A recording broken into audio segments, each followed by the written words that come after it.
Going to call the meeting to order this morning. Really? I'm going to ask that Mr. Oliver, would you please give us a prayer this morning? I would. Father, we thank you for the opportunity to come together as a college board, faculty, the public. We would place this time in your hands, help us make the right decisions and in the interest of the students and faculty of the college. And certainly want to keep in mind those that are abroad, keeping us safe today. We ask this in your name. Amen. I pledge allegiance To the flag of the United States of America and to the republic for which it stands, one nation, under God, indivisible, with liberty and justice for all. Dr. Law, we have some resolutions. We do, sir. We have, I think they tell me we have just one in attendance here today. I would like to ask Mary Ann Calandra to come forward. Okay, look, she must be the lady with the flowers. And you have a whole range of folks who came to be with you. Yes, I do. On my wonderful campus.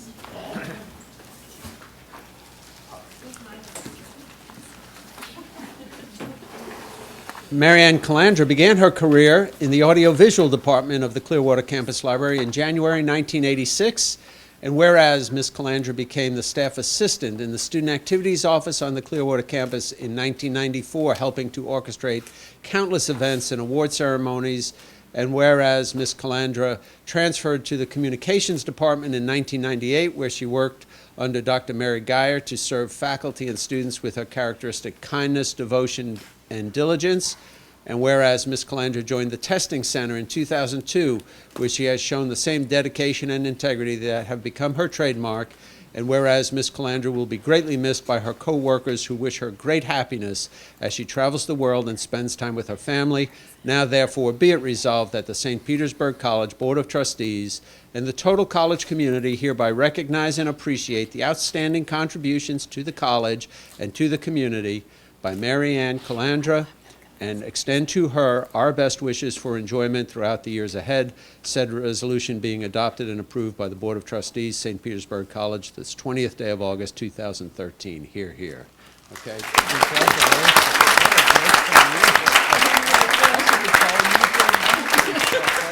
I told Matt that I have a lot of ideas, but he said he's Not changing now, his though. email. Just- Right. Just do that. But yeah, thank you so much. It's been wonderful. I mean, a career of 27 years at the college. I feel blessed. Thank you. Okay, we gotta do the picture stuff. Okay.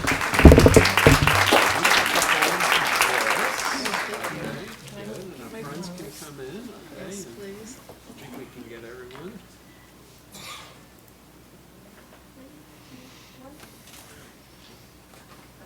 Good. Thank you very much for being here today. Thank you.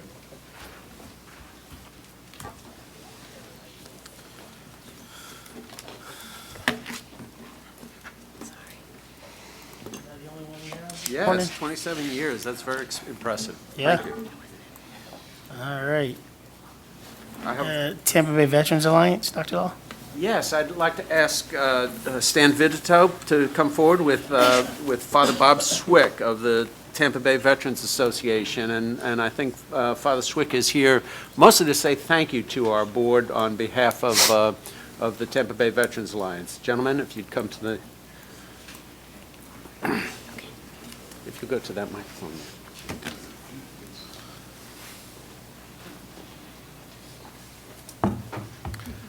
Good morning, all. Good morning, all. Morning. All right. Dr. Law, everyone, it's really an honor to be here because you have been such good friends, good neighbors, good stewards to our veterans, to our student veterans. And that continues to emulate itself in all that you do. You're reaching out into the community. In this particular way, you did so by relieving the Clearwater campus of the mobile classrooms that were there and presented them to us. And we whole 5 of them. And I mean, my golly. And when I say us, it's a collaborative effort. We've brought together my own Tampa Bay Veterans Alliance, which was established by the city of Clearwater under Mayor Hibbard some 9 years ago, for veterans activities and events and the continuum of patriotic pageantry throughout the course of the year. And so it's a very logical association to come together with the Civil Air Patrol Squadron of Clearwater, which is one of the largest in the state of Florida and continues to grow.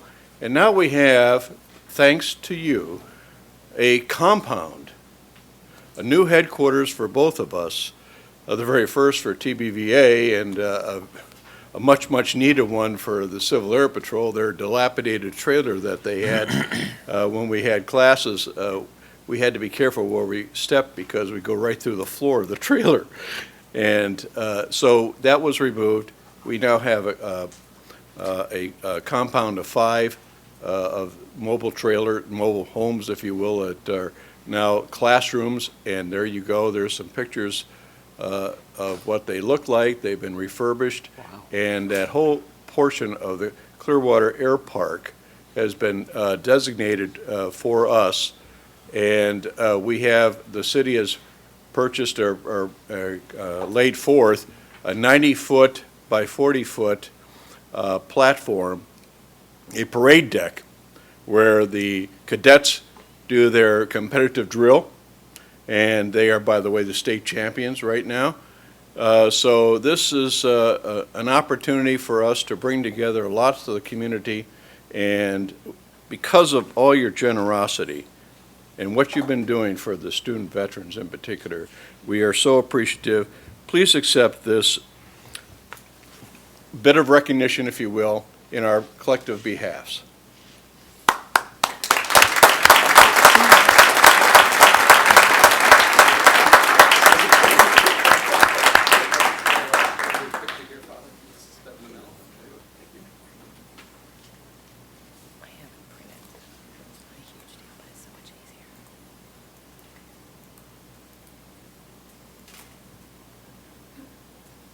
Thank you very much. Thanks for being with us.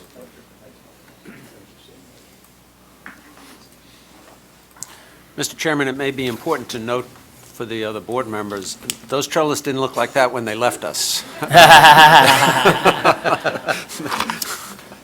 Last but on our recognitions, but surely not least, is State Representative Ed Hooper.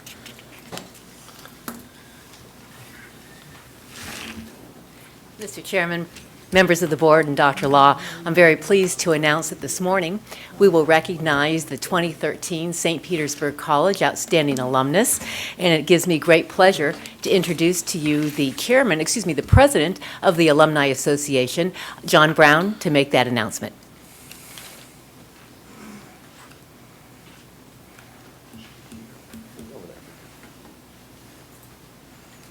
Thank you. Good morning. The St. Petersburg College Alumni Board has selected State Representative Ed Hooper as the recipient of the 2013 Outstanding Alumnus Award. We honored him at the May graduation ceremony, but unfortunately he was unable to attend because he was doing what he does best, and that's serving our community. We are so grateful that we're able to present him this award today at the Board of Trustees meeting, so thank you for that. In the late 70s and 80s, Representative Hooper attended St. Petersburg College, where his studies centered around firefighting and emergency services. He retired as a firefighter after 28 years of service. 24 of those years were with the city of Clearwater. In 1999, he was named Professional Firefighter of the Year. He served as Clearwater City Commissioner from 1996 until the year 2000, and held several other leadership positions throughout the city.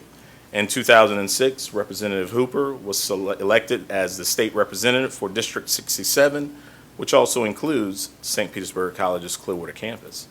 Over the years, Representative Hooper has given generously his time and talent by speaking to many government classes and student groups whom respect and admire him dearly. Each year, St. Pete College student leaders visit Tallahassee to view the legislative process, and Representative Hooper has always taken time out of his busy schedule to welcome the students and share his expertise with them. He has received numerous community and leadership awards for his efforts. Now it's our turn to recognize his contributions to our community, our state, and our college. It is our pleasure to present Representative Ed Hooper with the 2013 Outstanding Alumnus Award. Congratulations.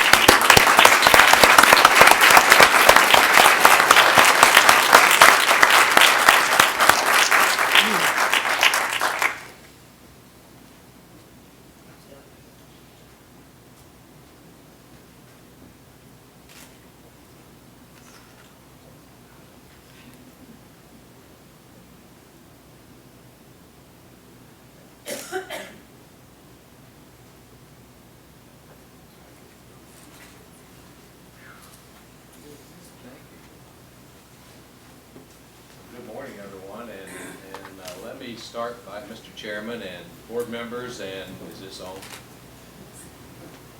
And Dr. Law. Let me first say how honored I am to receive this very prestigious award. It's an honor that I will cherish.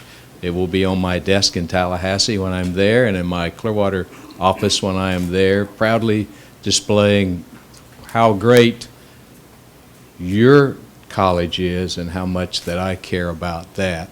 I do so enjoy every year when your students come to Tallahassee. I think it's important to take as much time as you possibly can over pizza and water and enjoy exchanging ideas with them, fielding their questions, letting them know that, sometime a long time ago when I was their age, I was attending what was then St. Pete Junior College. And I hope to become something someday to help honor that, but this is it's an honor to deal with them and to chat with them. You've got some bright and shining stars in every one of your campuses. I am partial to Clearwater. That's where I went, and my office is close to there. But it's an honor, and I will leave with you what I tell your students every year for the past couple years. I don't sit on any education committee in the legislature, and almost nothing good ever comes out of Tallahassee in regards to education. One thing that comes out of Tallahassee that is terrific is this guy back here, President Law. He's the one good thing that comes out of Tallahassee. Thank you very much. Stay right here for a second. Normally I go back to my seat and the chair gives a little address, but today I want to recognize your wife, Ed. You recognize her, who is his better half and much smarter, I can tell you that. You said that you went to St. Petersburg Junior College, but I wanted to tell you, Ed, there are a few people in the legislature that do a better job than you, and I don't know of many, but I'll tell you there's nothing junior about your representation. You do a great job for this college. Anytime we come and ask you for anything, your door is open, and we appreciate all that you've done. And hopefully you'll be still serving us on the county commission. So, thanks. Thank you. Mr. Chairman, one other brief announcement, if you would. Before we do that, Dr. Law, Representative Hooper, before you leave, does any other board members want to make any comments? Sure. No? Okay. I'll see you.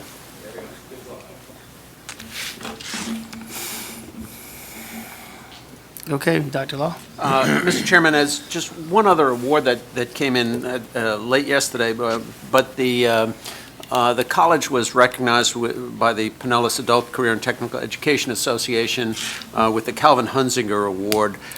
This has to do with the work that we're doing on behalf of GED students, and that's pretty close to my heart, as many of you know. So I'd like to just accept the award on behalf of the college, recognize staff members Sandy DiCarlo, Jason Krupp, Patrick Renard, and Lakeisha O'Neill. These are the students who need our help the most, and when we get recognized for the work that we do, it makes me feel proud, and I'd like to share that. Thank you very much.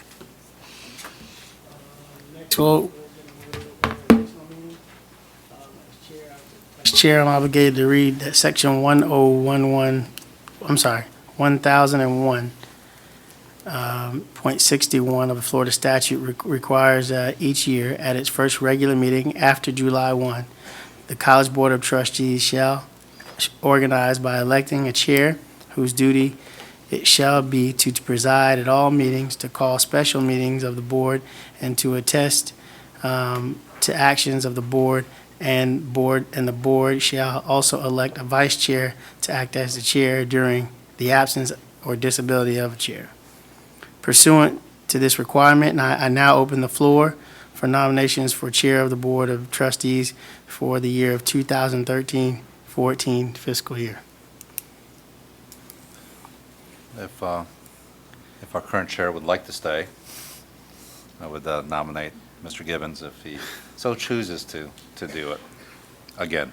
I have to have a second on that, right? Second. Second. Thank you. Is there a second nomination, I guess? Well, I guess we'll, all in favor signify by saying aye. Aye. None opposing. Four of Thank us. you. I now open the votes for vice chair.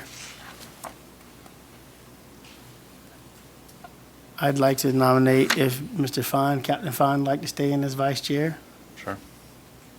Second. All signify by saying aye. Aye. Aye, none opposing, we'll, Captain Fine will be vice chair. Dr. Law, you got a big script here. I don't know if I need to read this whole script. I think we pretty much moved through it pretty easily. We Mr. can get Chairman, on with- Now we need to do the direct support organizations. I don't know which order we have them in. We have to determine that the meetings will be on the third Tuesday of each month, the regularly scheduled meetings, okay? Oh, So Do we have a on the- motion to the back accept that page. our meetings will be on the third Tuesday of each month? So moved. Second. It's been properly moved and second, all signify by saying aye. Aye. None opposing. We'll have the meetings on the same days of the month that we normally have had them. There was one other thing, though, Dr. Law, I wanted to do. Oh, the meetings that we have outside of here, can we make sure we have one at Midtown? I'm looking at my staff. We had that discussion in the Do we office the already other have day. Do those we down? have- I'm sorry, Okay, what memo are people working off? It's 2C3. and do we have one for Clearwater for sure, too? I want the board members to make sure we see the library, because that's No. coming up. There's not one. It's not one for Clearwater and Tarpon. We haven't been to Tarpon in a very long time. Like Dr. Carney's getting lonely up there. It's downtown, Gibbs, and Midtown. Downtown Gibbs and Midtown with an Let's increased schedule. let's take Gibbs off. I mean, we pretty much been to Gibbs, but Clearwater and Tarpon, can we add those throughout the year, Dr. Law? Just will. because, one, we have a huge project on that all board members need to see how in bad shape the library is. Number one, I know we've done that, but we have Okay. fairly new board members. And two, Tarpon, we just haven't been up there. It's almost 2 years since we had a meeting up there. How about if we bring a revised schedule? Let's just That's double check fine. the logistics. That's fine. Okay, but And we'll and get them all- I we'll dare get them not all take scheduled. downtown off because Dr. Gordon's wanting a library, so he wants you to walk down there through there. When I walked through that big space, I was like, man, this would be perfect for a library, so. Wait, we have provosts who want to lobby me for buildings? Is No, that- is- it's me. I'm lobbying you for it. I'm giving him a hard time. He actually didn't say anything. So, yeah, We'll if we work could, on a if we could revised work on schedule, that, Mr. yeah, Chairman. we can work on that. The direct support organizations.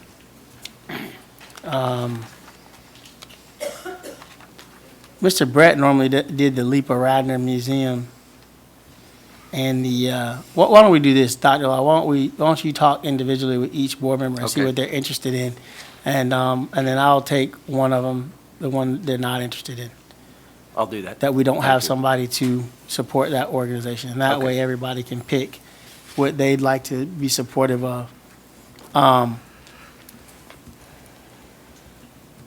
So, yeah, okay, that's fine. All right. So we'll bring back the technical Sure. details Yeah. of those, okay? As I Is sit everybody here- okay with that? Yes. That way he can talk individually with each one of us and see what we're interested in. I want to double check, because I think the Institute required. I think we organized the Institute as a 501c3, and Yeah. it's not listed here. So I think there may be enough to have everybody. Well, the reason I say that, we probably just talk to people individually so they know what kind of time commitment it is and that they can commit to that as opposed to just appointing folks here today and then they don't realize how much time it's going to take. I know most of us have very, very busy schedules and travel a lot, so. Okay. Okay? Thank you. All right. Any board members have any comments they would like to add to the meeting today? The only thing I would add is that, Dale, Mr. Oliver, Trustee Oliver, we're praying with you and your family, and is your mother better? She is better. Good. Thanks for asking, and I think as I've told Dr. Law and several others, I thought last week was going to turn out a little different than it did. Luckily, it turned out good, and she's doing well. Good. Good. Well, we'll keep her in our prayers, and let us know if there's anything we can do. Mr. President, any comments? Yes, I have two, actually three quick matters, if you would. First of all, I want to brag a little bit. We received word just last week that our dental hygiene program received the fullest possible reaccreditation without any reporting requirements. That is, we don't have any follow-up items for the Accrediting Association, and the happiest news is that the next site visit is scheduled for 2019. So you'll let me know how that works out, okay? Okay. So the dental hygiene, congratulations. Very, very proud of that program. That's one. Secondly, I'd like Ann Cooper to take just a second to give you a very brief overview, but we had the Welcome Back Thursday, and the staff did a fantastic job putting together a morning for 400 faculty. It was really a nice day. Ann, please. Sure. Mr. Chairman, members of the board, Mr. President, it's my pleasure to share with you our Fall Faculty Welcome Back event that took place last week, Thursday. It's always a pleasure to celebrate the accomplishments of our faculty. This year's theme was globalization, so you'll also see recognition of various international and global events and activities that our faculty and staff took place in. I'd like to thank the marketing and public information team, particularly Wilma Norton and Jeremy Peplow. They were outstanding in their support. Facilities, security, Linda Rubel and the career staff who volunteered to help do whatever we needed to have done to get things together. Richard Mercadante and FGO leadership, members of the president's staff and Deborah Boyle, Tracy Garrett, Dwan Fox, and members of my team. You don't put something like this on without a team. And they were outstanding, and I can't thank them enough. Thank you. Great. Really a nice morning. Let me step back 1 second, board members. We need a resolution, we need a motion for the resolutions. Do I hear a motion to accept the resolutions as they were given to the board? So moved. Second. All signify by saying aye. Aye. None opposing. Resolutions are accepted. Dr. Law? That's it. Thank you. Okay. Oh, I have an introduction, if you would, just one more Okay. thing. We are delighted to present to you today, after we spent a good deal of time, but we have a new member of the staff, Diana Sabino. Diana, would you stand up? Diana is the Director of Marketing and Public Information. Diana comes to us with an extraordinary background and academic credentials in digital marketing, digital communications, social media. So watch for us to move forward in an area where this board has given us a lot of encouragement to get moving, and it's already taking place. Want to come up and introduce yourself? Diana, come on and give us a little background. That'd be great.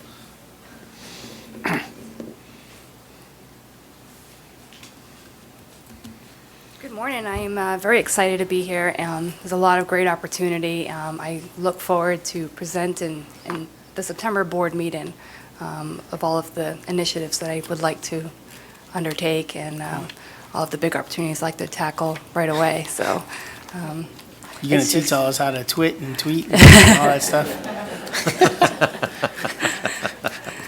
social media is a big part of our plans, as well as communication strategies, website initiatives.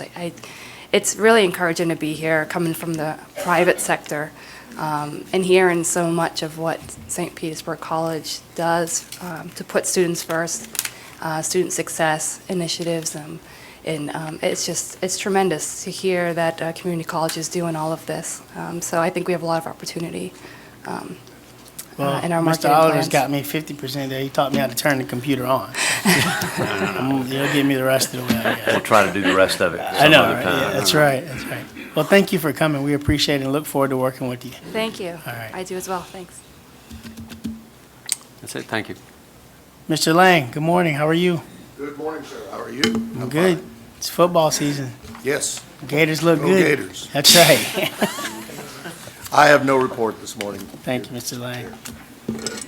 Ms. Gardner? Good morning. I have no report this morning. Okay. Dr. White, I know you have a report. Mr. Chairman, review and approval of the minutes. I think we need a motion on the minutes. Oh, if we yeah, haven't I'm done sorry. that. Okay. Can we approve the minutes? Need a So motion. moved. Second. Probably moving second. Any discussion on it? All signify by saying aye. Aye. None opposing. Well, we accept the minutes as written. Hey, Dr. White, how are you? Good morning. Good I'm morning. fine, thank you. As a college, we certainly enjoy by reputation and by point of fact a myriad of partnerships that inure to the benefit of faculty, staff, and students and to the larger community. Today, I want to give you just a brief snapshot of how some of those partnerships can play out on campus. I'm going to give you just a few examples taken from this list of 37 partners to date, partners with our academic programs, our clubs, other organizations, and other groups. These partnerships result in student enrichment in a variety of levels, starting with the realm of volunteerism and civic engagement. Various student groups volunteer, and these are just a few examples, at the Ronald McDonald House, Habitat for Humanity, Parks Cleanup, CASA, Toys for Tots, the Phi Theta Kappa Honor Organization, Honor Society, volunteers every month at Ronald McDonald House and at Habitat. Our humanities and fine arts students enjoy opportunities to attend performance and sometimes to give performances themselves at American Stage, the Marine Arts Center, Florida Orchestra, the Dali, and St. Pete's First Night on New Year's Eve. Mira will be performing there this coming New Year's Eve. Opera students from St. Pete Gibbs perform during the Opera at the Dali series on Thursday evenings. You hear a lot about MIRA, our Music Industry Recording Arts program. Those students regularly enjoy hands-on experience provided by some of our partners. Randy Roomer of Sam Ash hosts our students for visits to learn about the music instrument business. And then our MIRA students and our MIRA radio students co-host on campus meetings of the Society of Broadcast Engineers. That's a good experience for them and gives them some good contacts. One of our MIRA students co-hosts the 88.5 WMNF radio broadcast of Urban Cafe. At the St. Pete Collegiate High School, the West St. Petersburg Rotary Club does a lot for us. They sponsor the Interact Club. This year, they sent 5 students, more than from any other high school, to study abroad, and they hosted 2 of our high school students at a week-long leadership event. All expenses are paid by Rotary. The City of St. Petersburg allows city employees to volunteer and/or mentor high school students on campus. We have one city employee who has done that now for 3 years running. Take Stock in Children provides scholarships, but also comes on campus and helps our students with college prep support. The library enjoys many partnerships. Local preschools bring children in for story time sessions. Reading Paws, P-A-W-S, is an event that brings on campus a very specially trained dog who listens to children reading aloud, boosts their confidence in reading aloud, and helps them with their interest in reading. And I can't say enough about Harriet Tompkins of the Pinellas Genealogy Society, African American genealogy. She teaches that and brings to it her very special own experiences in that regard. Also, we have a very generous Friends of the Library group. This group shows up, they volunteer, and they raise money, and they buy very nice, generous furnishings for our library. So that's just a small sampling. As you know, these kinds of alliances create a win-win. Actually, it's a win-win-win for the campus, for the community, and for the partners themselves. Any questions? Thank you. Thank you.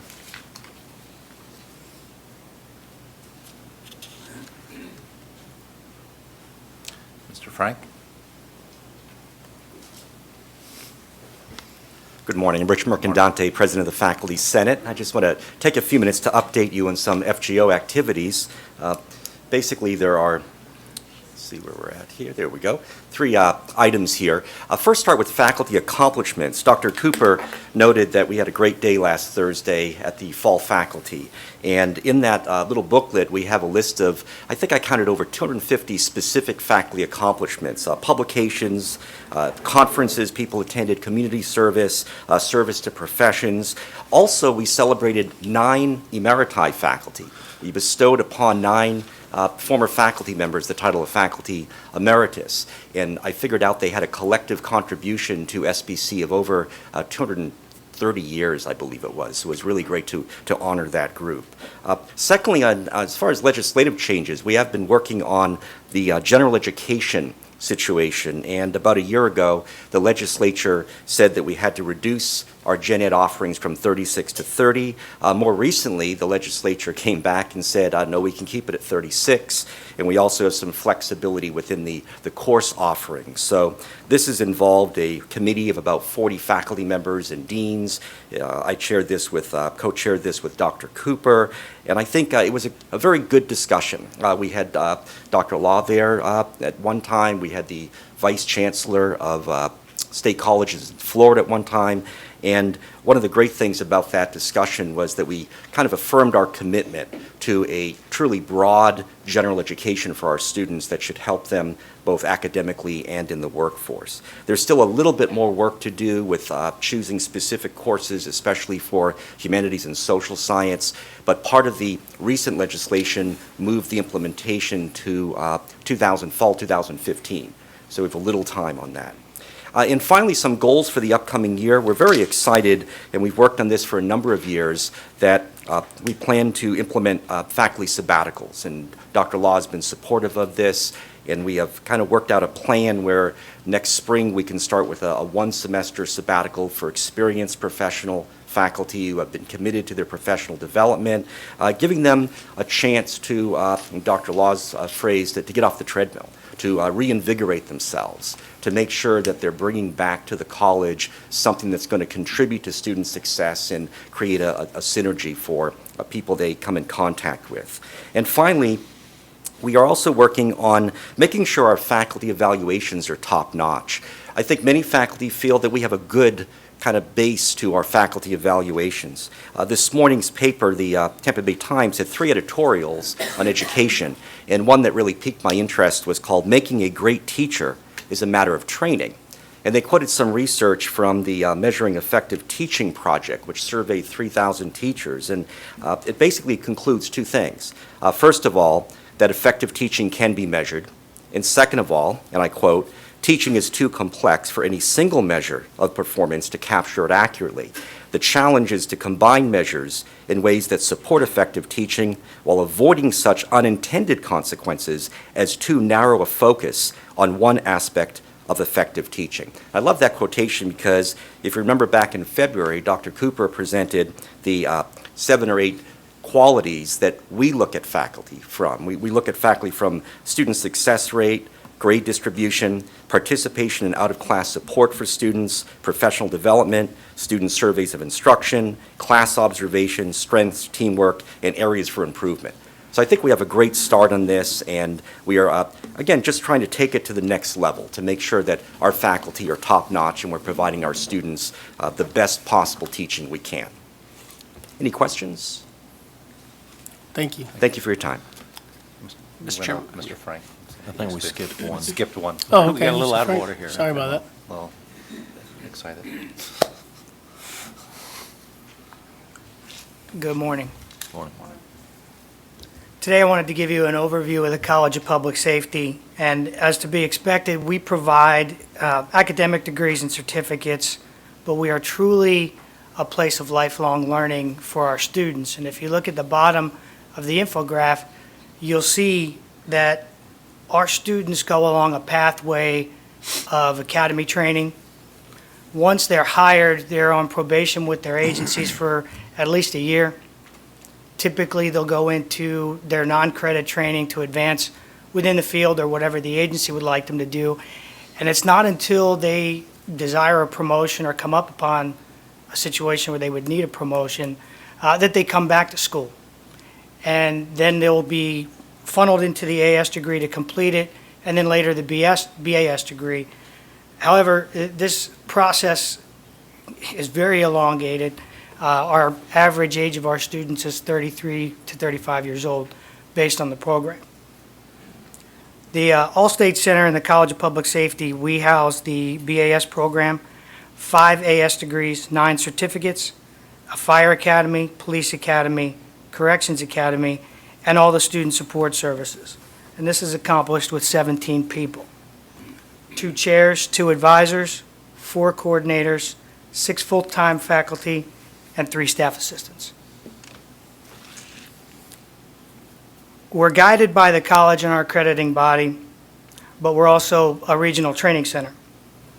And we know that degrees and certificates change the lives of students, but they also change the lives of the community, because our graduates are felt by the community and the agencies immediately because we serve them.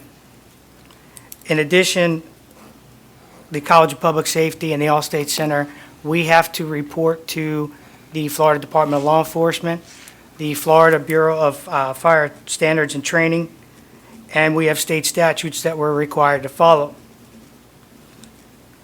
If the Fire Training Standards Commission decides that we cannot offer a course, we're not allowed to offer it. They dictate the curriculum, they dictate the textbooks that are used. But this is very purposeful because every one of the courses that we offer within our degree plans fulfill requirements at the state level for their occupation. So we're not duplicating efforts. We're enhancing what they would normally do as far as training and making it, we call it academize at the All-State Center. But we use synergy to create situations where we're not wasting the time of the student. One of the biggest areas that we've really expanded upon are our student services. We're very unique here because of the student needs that we have.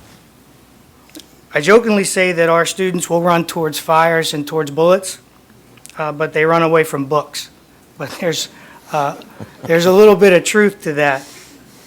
There's a reason why they didn't come back right away or why they didn't continue and then go into the degree plan. So when you go to the All-State Center, if you haven't been there, you'll see it's a very comfortable place. Our public safety individuals are very comfortable there, as well as our veterans. Recently, over the last year, we started a cohort of students at the Hernando County Sheriff's Office in their corrections. We purposefully cohorted these students together. We sent someone up to Hernando to show them how to go through an online course. Middle of the first class, we sent them back up again to make sure that they were comfortable with the process, because we know that they're going to take our courses first, but what's lacking in most of these students are the general education courses. So we try to prepare them as much as possible so that when they get into those general education courses, they're set. Students in the fire program are not only registered here at the college, but they're registered in the fire database with the state, because they're going to get credits at the same time to sit for promotional exams. We align our offerings, and we have a large volume of enrollment, especially within the fire area. If the city of Miami or Dade County or any of them, it's not uncommon for us to get a call from 200 firefighters and they all want to take 4 courses or 5 courses. Every one of those students is registered by 3 people in our office. we have a unique way of looking at how we take the training that they do have and apply it towards credit. Whether it's from the academy level, we use credentialed instructors in the academy, we enhance the curriculum, add additional hours to make it not only credible, but meaningful for the student. But we have a unique and delicate relationship with the agencies that we serve. And I say that because we can't go give someone a free T-shirt or a free course if an agency isn't happy. And frequently, we won't know about it until it's too late. And just like you can get 200 firefighters that will sign up for courses, you can lose 200 at the same time if we were to give improper information and someone didn't get to sit for a promotional exam. So we take that very seriously, and if it weren't for the staff that I have, we wouldn't be able to accomplish it. And currently, we are the only fire program in the state that's been able to produce everything that we have online and get it offered.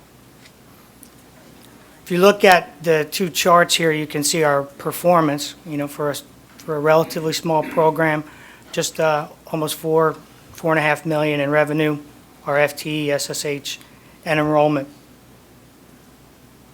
The lower division content is directly job related, so if you look at our student success, you'd see that it's well above muster. The lower division, criminal justice, the lowest one there, 78%. There's only 4 courses in that, and that's usually where students are starting out. So it's to be expected. And they're feeling their way through it, and it's the first time that they're feeling the discipline of the actual career that they chose. So there's a little bit of a difference there. The upper division, you can see, and I would explain our reason for success, is that these people are focused. This is the stuff that they do every day. The upper division is management, and they want to advance in their careers. One of the things that we've recently done with the curriculum for those that, the very few that are not actually within the field, is we've incorporated an internship in our curriculum. And those students who are 75% into the degree plan and have a 2.5 or greater GPA will be eligible for the internship. I think if I'd have to choose anything that stands out as key factors in our success, I'd say it would be the knowledge of my staff and the attention that they give to their students, and the fact that we leverage our training and academic needs to get the most for our students. We have a 40-station computer lab that's has the ability to, because it's not on the college network, to be used for federal training. The National Guard uses it with our terrorism and counter-drug programs.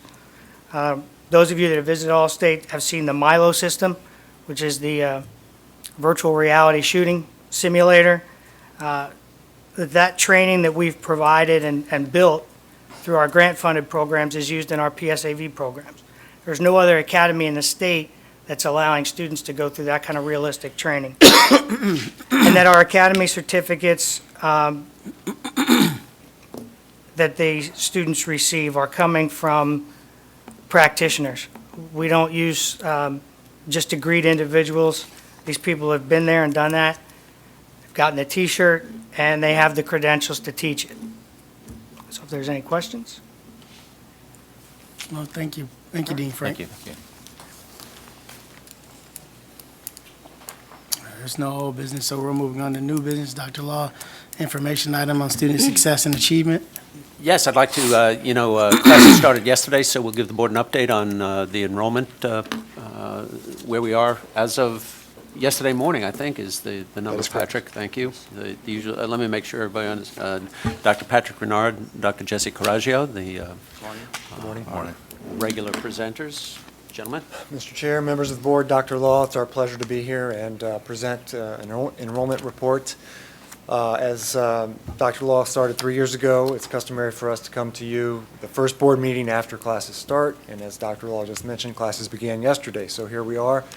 We're going to talk about enrollment in our credit-seeking program, so this does not include corporate training or lifelong learning or continuing education. This is just credit-seeking students, and we're going to present to you both head count enrollment data as well as what we call student semester hours. which is the accumulation of all of the credit hours that all of our students are enrolled in. All right. We're going to start with a couple slides here that kind of give us a historical perspective before we dive in and look specifically at our information as of the first day yesterday. The first couple charts relate to 5-year trends. You're actually going to see 6 years there, so we can look at the trend difference from year to year. Going back to 2007, 2008, you can see when we look specifically at annual credit headcount enrollment, and we're defining a year here in the context of a fall, spring, summer term put together for the academic year. We had about 37,000 students. In 12-13, we had a slight dip from 11-12, but we still had 44,258 unduplicated students across the year, which resulted in a growth of about 19.3%. This is the same information, same context, time frames, but now we're looking at the data in terms of student semester hours. So we're actually taking the hours for the student and added them collectively across the time frames. In 7-8, we had about 526,000 SSH compared to 641,000, almost 642 in the 12-13 time frame. So this shows a little bit bigger growth. We noticed some trend differences in terms of the amount of coursework that students were taking across that time frame.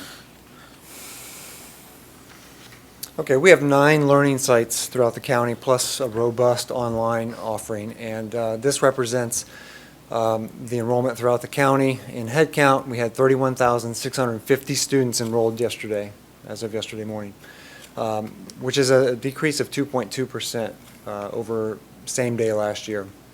And ironically, coincidentally, the reduction in student semester hours is the same. You see that as 2.2% as well. While we'd love to be flat or positive throughout the whole summer, we were trending anywhere from 4 to 6% less than last year. Okay, this is a slice of student semester hours by lower division and upper division. We began offering baccalaureate programs in 2001, and you'll see that in our lower division program offerings, we were down 2.8%, whereas in our upper division offerings, we were actually up 2.1%. And the programs in the upper division with the largest increases were business administration, nursing, and technology management. And the proportion of the upper division to the total this year is 12%, last year was about 11%. So it's been in the 10 to 12% range historically over the last few years. Which program is up the highest? Tech management, over 20%. Just going right along with the economy. That's where we want to. Okay, this is a slice by what we call enrollment type. It's head count data. A continuing student is a student who is enrolled this fall, and they've been enrolled in at least one of the last 3 terms. Okay, a new student is a brand new student this fall. They could be a transfer student from HCC, or they could be a brand new college student, never been to college before.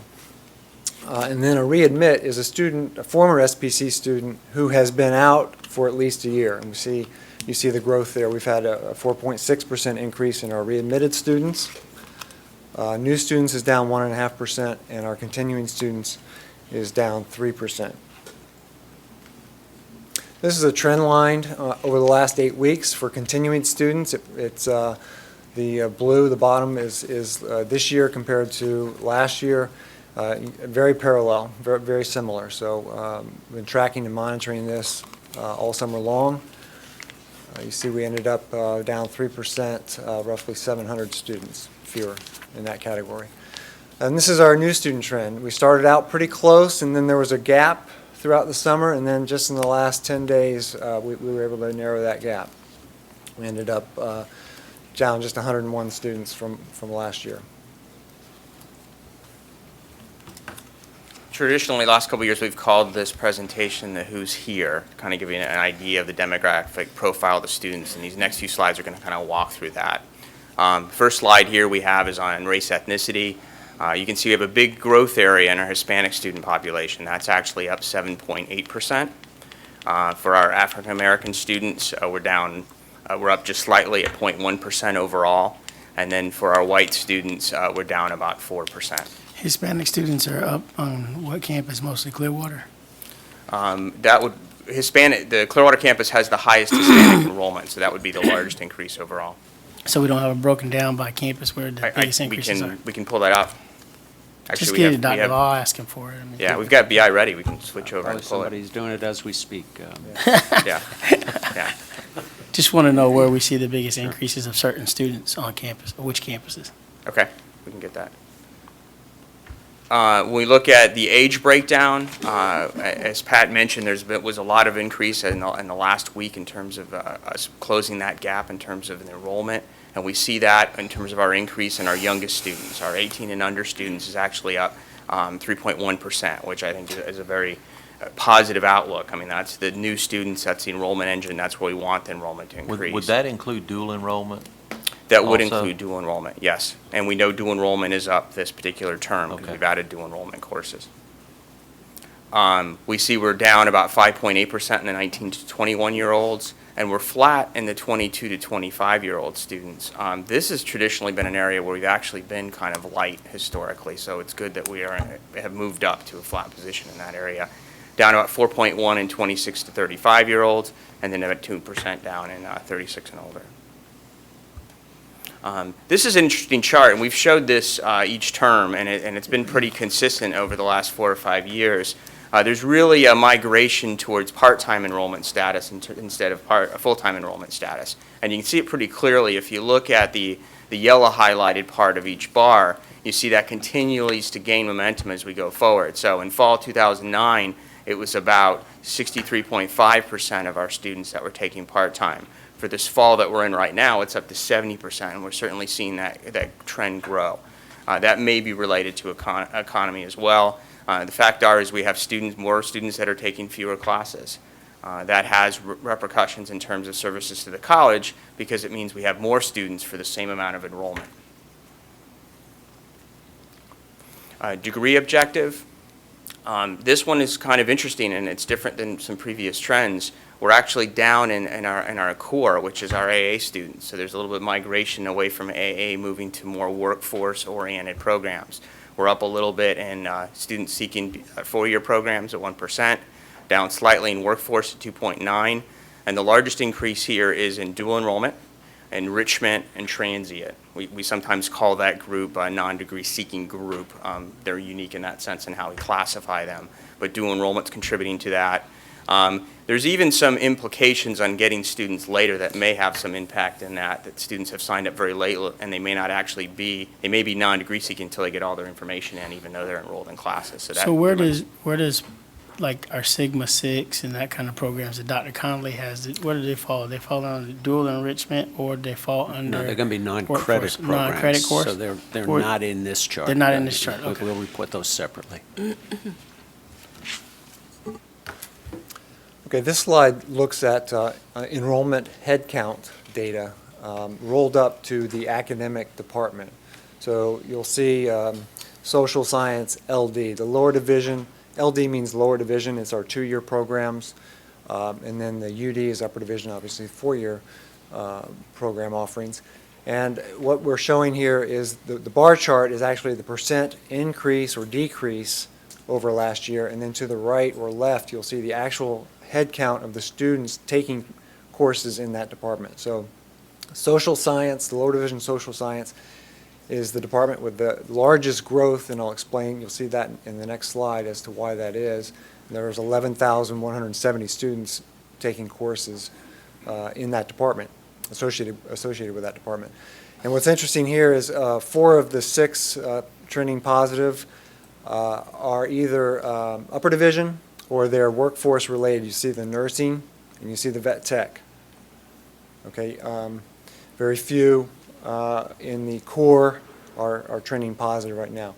You come down to the bottom half of that screen and you'll see mathematics, letters, which is the communications, speech, psychology, ethics, those core departments where the core courses for our associate in arts degree, which is down 6%, those are trending in the negative right now. And then this is a little more granular. This is actually the same type of information, but now we're looking at specific courses. So off the charts to the positive are that faculty peer mentoring and college experience courses. And the reason they're at above 80% growth over last year is we had a policy change this year. This is our SLS 1101 course that last year, if a student tested into 2 or more areas of remediation or college prep based on the placement test, they had to take this course. This year, if it's 1 or more areas of college prep, they have to take this course. So exponential growth in that. And then you come back down, you'll see the courses trending in the negative, again, are associated with our Associate in Arts core courses, the speech, American National Government, psychology, Comp 2, Composition 2, ethics. So because we're seeing that decrease in that population of students, it's affecting this area of coursework. And then just kind of walk through some of the takeaways and noteworthy observations from the presentation. We've had a tremendous growth over the last 5 years, up around the 20% range, depending on if you're looking at head count or SSH. We've had an increase this particular term in our baccalaureate enrollment. It's up 2.1%.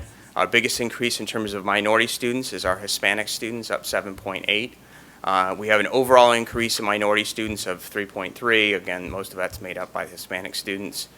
We've had a decrease in our students seeking our Associates of Arts degree. Our largest decreases are in our lower gen ed courses. We've had a 4% increase in our readmitted students, and we continue to trend upward in our part-time students. I imagine that trend is going to continue. And as we've talked about, there are some policy changes that result in which courses we're seeing up and down. Any questions, board members? Do we have any programs that are filled?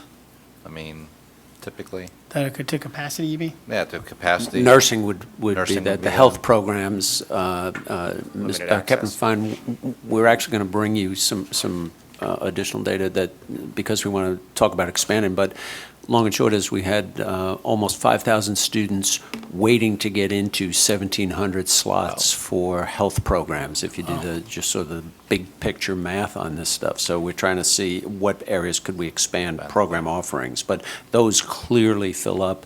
The good news was, we've had lots of visibility on tech management and some of those kinds of things, so that's not a surprise.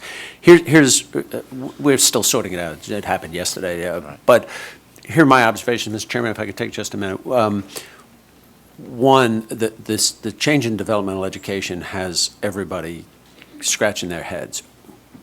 If you look at some of this, I think there are students who are delaying their entry to the college because the new rules kick in January. Then they come under much more liberal, they can place themselves. They don't have to go through all the placement testing. They don't have to do all that kind of stuff. So we're very concerned about that. It's not healthy for we're doing the best we can. That's a big issue. That's one. Secondly, there's no question that between financial aid, standards of progress, and our own, this year at the end of the spring semester and at the end of the summer semester, new standards that we adopted a year ago for progress, not GPA, but for the first time we put people on probation because they were not completing enough of the courses that they started. So for the first time, we sent probationary letters to students saying, you are falling below the standards of progress for successful completion.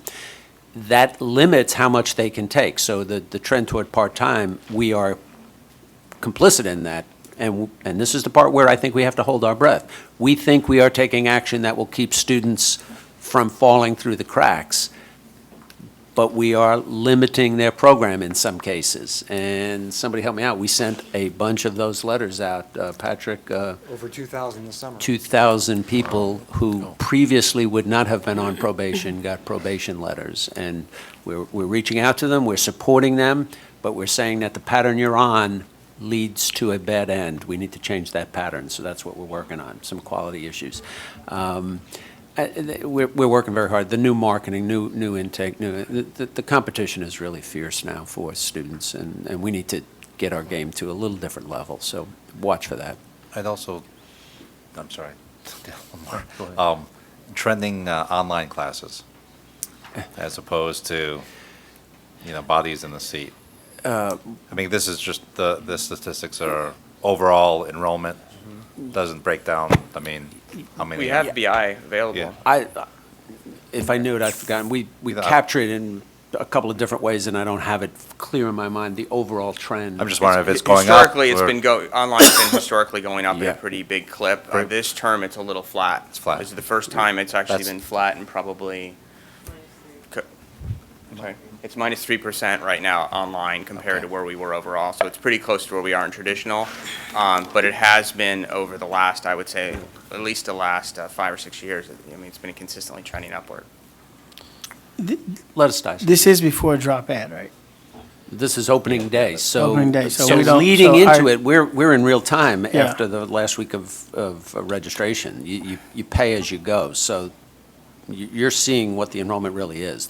It's not like the universities, Mr. Chairman, where you can go to class for a week and then send your money in or something. I Yeah. forget how they do it. So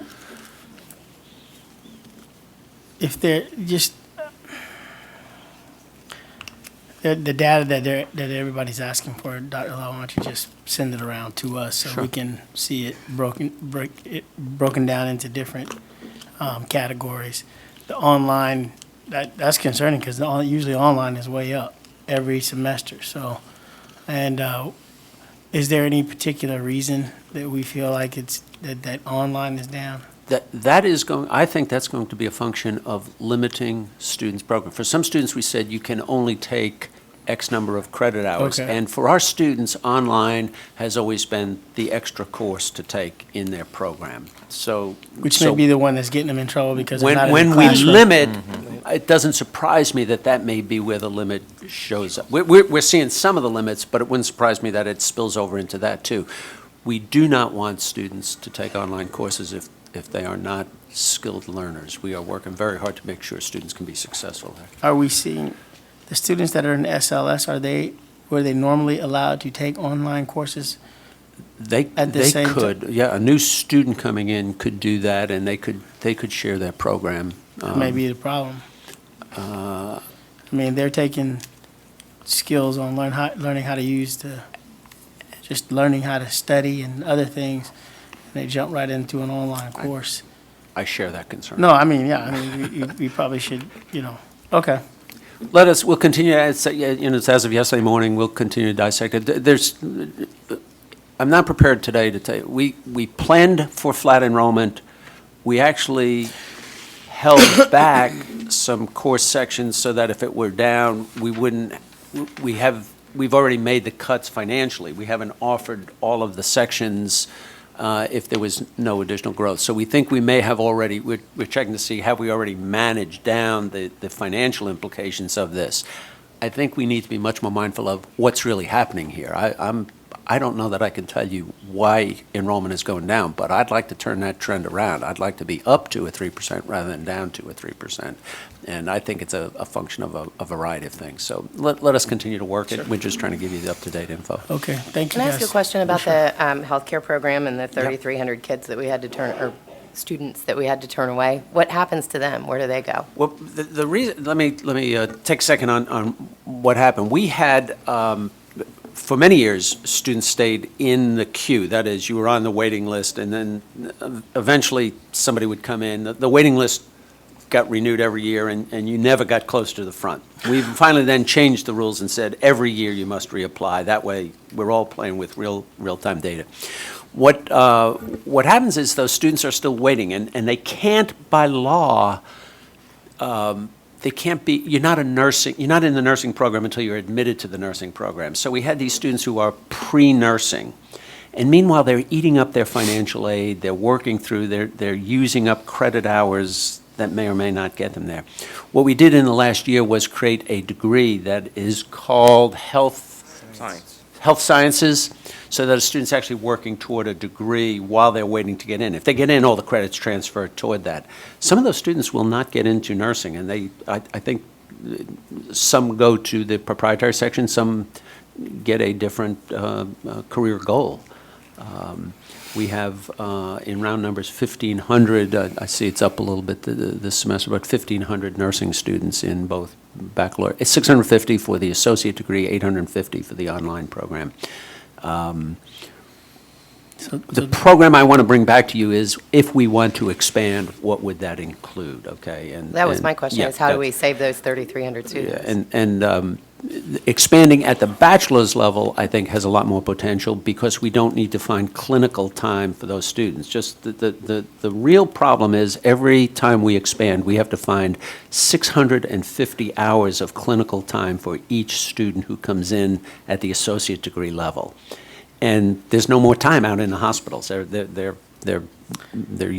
clinical time is all committed at this juncture, Mr. Chairman. The other part of that, though, is, Ms. Mills, is that some of those 3,300 students will end up at USF, HCC. They'll apply more than here. So through attrition, some of them will go to other nursing programs, but there's a good bit of them that just won't have the grades to get into any of them, and they have to figure out a different career track. It's a very competitive program, and for our reputation, we probably need to keep it very competitive because we're one of the better ones. I can tell you, I hear that all the time, especially from the doctors and the hospital executives. So. And we are working with those students. One of the reasons they created the Health Sciences AS was to give a viable option if they weren't able to get into any of the allied health programs. They can actually graduate from that. They can get certificates, and there are workforce options. There's also going to be a better concentration of advising for those students that don't get in initially. So we can, look at what makes the most sense for them in terms of a career option. It may not have the grades or even the persistence to pursue an allied health program, maybe something else that's better, and we can work with those students. So we don't potentially lose them to other schools. We can work with them and try to keep them here in-house. Okay, thank you. Any more questions? Thank you. Thanks. all. We're down to bids, contracts, and expenditures. Is there really,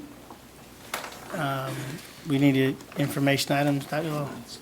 That's all. Okay. Do I hear a motion to take items B, 1, and 2, D, 1,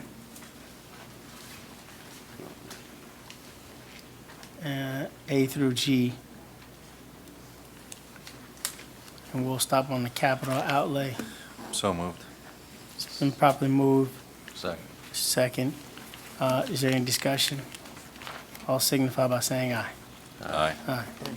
None opposing. We're down to item E.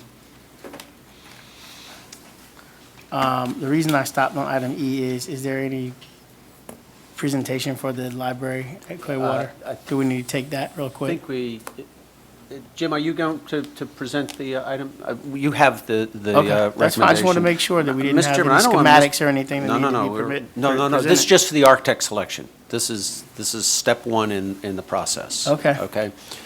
Mr. Chairman, I don't want the moment to pass, though. We built a 60,000 square foot building for $8.8 million, which is pretty nice Unheard of. work, okay? And it's I think it's the nicest building we've got. The team did a really good job on this. And this is the final accounting for that ethics, social science building. And then we have the process for the architect selection for Clearwater. Mr. Chairman, members of the board, the Clearwater Library, the building that we're in, we need to move out of that building. We're putting good money after bad. Eventually, I'm concerned that we would not be able to retrofit that building appropriately. Working with the city of Clearwater, we are going to have another joint use facility, and we've done that on St. Pete Gibbs with city of St. Petersburg. We've done it with city of Seminole, and now the city of Clearwater. We're very excited about that process. The architect selection process already included some members designated by the city council, city commission at Clearwater, and we have recommendations to you on the architects, and they are some of us are pretty good at mulligans, Mr. Chairman. Okay, this one is right down the middle with the open meetings on the selection, the order of march. I am proud to present to you the list in the order of preference and urge your positive vote. Any questions?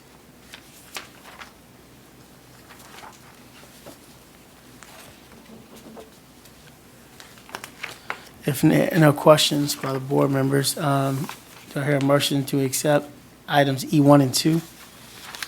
So moved. Second. It's properly moved, and there's been a second. Any discussion? No discussion. All signify by saying aye. Aye. None opposing. We're on to item G. Administrative matters, human resources, and the personnel report. Mr. Chairman, members of the board, the personnel report is pretty standard. There's nothing in there. We can move that. But, Mr. Chairman, if you want to take the vote on that, and then we've got just a couple of minutes. We want to brief people on the health insurance, and there's an item there that I want to spend just a minute or two on. Okay. Item G1A. Do I hear a motion to accept that? And move. Second. And properly second. All signify by saying aye. Aye. None opposing. We're on to item B, Dr. Law, which is the health insurance update. Patty Jones is going to make that presentation. I think we have a couple charts and graphs here, do we? We have the memo. Okay. Good morning. Good morning. You might recall that back in January, we're on a January through December plan year for our health insurance. And we made one significant change this year, and that was adding deductibles. Deductibles had not been in place for our employees on our most popular plans. So what we have here is an update on what that has done with our numbers for the first 6 months with that change, and then a peek of what we want to bring to you next month for the 2014 plan year. So as you can see, for the first 6 months, January to June over January to June, we've dropped about $1 million in our total medical and pharmacy claims that we attribute to that move to the deductible. We are seeing plan members stay in network more often, and we are seeing them choose to use generic more frequently. One of our goals when we made this change was to slowly migrate to a different cost sharing between the employer and the employee, and we're seeing that occur as a result of moving to the deductible. We are in the second full year of also having a third option, which is the health savings account option, which is a high deductible, low premium health plan. And as you can see here, we have experienced significant savings as a result of that. The cost to the college for an employee who is on the HSA is about half per employee. Therefore, the insurance committee has discussed this at length. We've had this discussed at many forums within the college. What we want to bring to you next month is to consider for all employees new to the college, effective in January, the option they would be offered would only be the HSA model and not the other more traditional HMO-like plans. If you want to scroll to the, thank you. Other recommendations we're going to bring to you are to continue having stability with premiums, with co-pays, offering an incentive for those who during 2013 completed their HRA and their biometric screening. And the final piece, and the reason why we can't bring this to you fully this month for a vote, is we are working very closely with our consultant Brown & Brown regarding what to do with pharmacy. As you can imagine, the most expensive piece of what we pay for is pharmacy. Aetna is our third-party administrator. We are self-insured, so we have some more flexibility in what we can do with this. Brown & Brown has been marketing our plan with other potential pharmacy benefits managers. Aetna has responded in kind. Yesterday afternoon we got more data from them. So the decision we're going to be faced with is whether we're going to carve out the pharmacy piece from Aetna or keep it with Aetna. Clearly, the least disruptive option is not a change, so long as Aetna can provide us some much-needed savings in our pharmacy. Mr. Chairman, members of the board, 2 or 3 things that I want to highlight. First of all, the deductible appears to be working. We were traditionally putting in hundreds of thousands of dollars a year as the college commitment to the offset. We have both stabilized the reserve, we have reduced the claims, and the amount of money that the college has to pay out of Fund 1 this year was zero. It looks like we will actually have a cost savings as we head into next year. So that looks like it's starting to work correctly. Secondly, it is, I don't know anything that others who've invested haven't invested time in, but downstream, everybody's going to be on something that looks like an HSA model. There's no question about that, the way things are going. My only goal is to get this in place.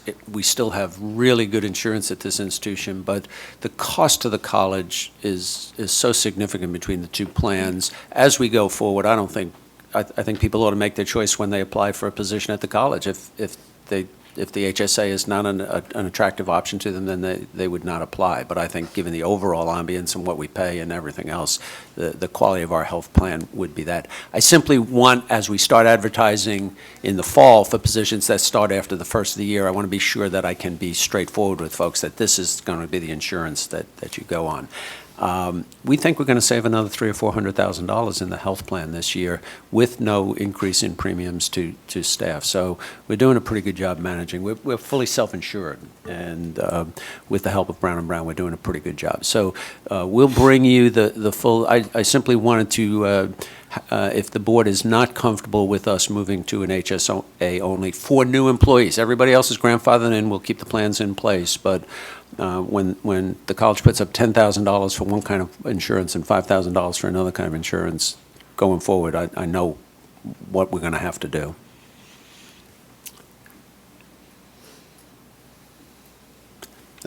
We'll bring. You'll get to actually vote on the details of the plan, but is that coming next time? Yeah, it'll come next month. The open period starts October 1st. Is that when we start? The open enrollment starts. November. November. So you'll vote in September, so we can put all the pieces in place. Okay. Right. And if you have any questions, we're happy to walk through what we've done with insurance. We've put a lot of effort into this to make it's stable now. We're not jumping around on plans. People have good insurance. Our staff appreciates what we're doing. Aetna, with some glitches in kicking in on January 1st last year, but they've done a pretty good job managing our plan. So we'll stick with that. Thanks very much. Thank you. Mr. Duncan. Good morning. I wanted to give you an update. We have now officially closed the books on the 12-13 fiscal year, and I just wanted to show you where we landed, which I can do that. As you know, I've told you throughout last year that as our enrollment trended down, we knew that was happening, and we took some interim strategies to hold expenses. We ended with our revenue at about 95% of what we expected, which is a little over $6 million below what we anticipated in our budget. We were able, through reductions in spending, primarily in the general operating expense and the capital expense categories, we were able to hold spending there, coupled with we always keep a healthy contingency that we just for that reason. Between those things, we actually ended up limiting our operating expense to 95% as well, and actually ended the year with a positive of about $1.3 million.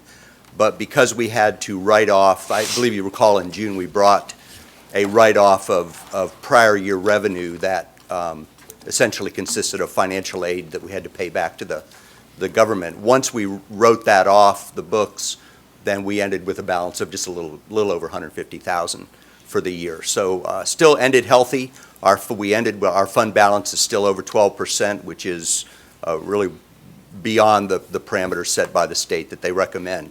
So we are still in good shape, and we'll bring you the update next month on where we are for this fiscal year. Questions? Good. Okay. Thank you. Thank you.